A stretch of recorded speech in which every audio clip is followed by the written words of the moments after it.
रहीम नाज़रीन BLDC एग्जाज fan और poultry farm और बहुत सारी जो इंडस्ट्रियल फैक्ट्रीज़ हैं या कहने डेयरी फार्म है उनके लिए लो पावर इस वक्त आप देखें कि ये एग्जाज फ़ैन जो है ये सिर्फ आपके जो है 1 एम्पेयर से भी कम वोल्टेज जो है वो ले रहा है।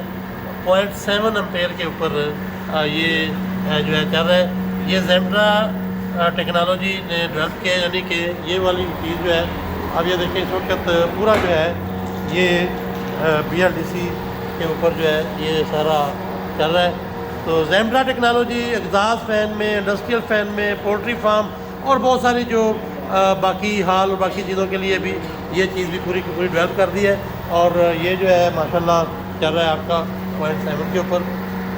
और जनाब इसी तरह से ये देखें ये सारे का सारा जो है हमारे साथ रहिएगा। कॉन्टैक्ट कर सकते हैं आप ज़ेम्ड्रा टेक्नोलॉजी की टीम से। अल्लाह हाफ़िज़, थैंक यू।